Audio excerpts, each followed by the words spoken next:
Steven Spielberg retells the Peter Pan story. Hook, coming up next. We can make the little buggers love you. No, Smith. No little children love me. How far back can you remember, Peter? I remember the hospital on Great Ormond Street. You work with orphans. You taught me to read. You arranged for the adoption by my American parents, Hank and Jane Banning. That's Robin Williams as a grown-up Peter Pan who in Steven Spielberg's Hook has aged and turned into a work-obsessed yuppie. He's the kind of high-tech guy who sends an employee to tape his kid's Little League game, and the kid gets ticked off. Jack, next season I'm coming to 6 games, I promise. Be sure to buy enough videotape. Hey, Jack. My word is my bond. Yeah, junk bond. What the hell's the matter with you? When are you going to stop acting like a child? I am a child.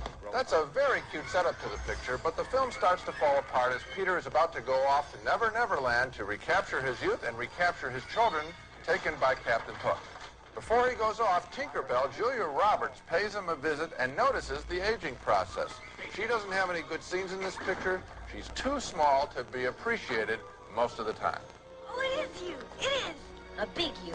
I guess it's not bad that you're big. You were always bigger than me. But now, maybe this means you'll be twice so much fun. Oh, no.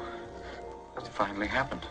I'm having a total nervous breakdown. Come on, Peter, follow me and all will be well. Oh, my God, where are we going? Save your children, of course. Dustin Hoffman isn't special as Captain Hook. There's little menace to his characterization. He's kidding with this performance, and we never believe, as a result, that Peter is in jeopardy. Who are you? I'm Peter Pan, attorney at law. Those are my children, and I want them back. Those are your children. These are your children. Yes, they are. And you're Peter? You're Peter? Yes. You're Peter? Yes. No. Yes. You're Peter? Yes. Is there an echo in here?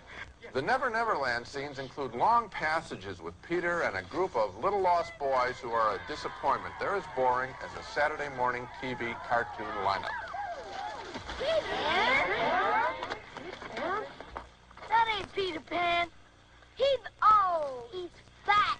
There is a little magic later on when Peter returns from his adventures, but it's too little, too late. Steven Spielberg, I'm afraid, may have grown up himself, because in this picture, I think he's so much better portraying adults now than he is kids. A surprising thumbs down, at least surprising to me, based on my expectations for this picture, on Hook. And I give it thumbs down, too. You know, there's a truism in Hollywood that at some point executives start making movies that are really their own life story. And here what you have is a guy who's very successful, surrounded by big business, right, but is told that he has to recapture his youth in order to be successful. And that may be the way that Steven Spielberg feels, and it may be the reason he made this story, which is unbelievably cumbersome in terms of explaining why an adult Robin Williams has to go back and become Peter Pan again, and then how he comes back after he's been Peter Pan. It's so complicated that you really have to ask, why didn't Spielberg just make Peter Pan? Then everybody would there be was, happy. you know, we interviewed him, I think it was a year and a half ago, and he had talked about a musical version of Peter Pan, and one thing this picture is really missing is music. I mean, I think that's an expectation that the audience has.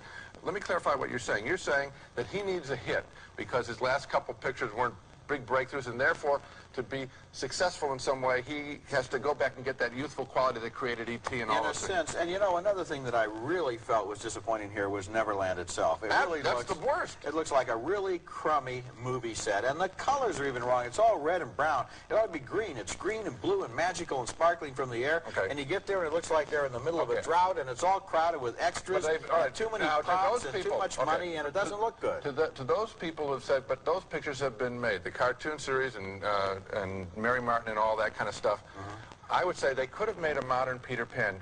Make the Lost Boys a bunch of trainees in his corporate department. In other words, make it all modern in some way. I think by trying to do... I think what's happening here, corporate-wise, is hedging of bets. We'll do one story for the adults, and then we'll get a kid show audience picture in the middle with Neverland, and that part is a disaster. It's pretty dreary. Coming up next,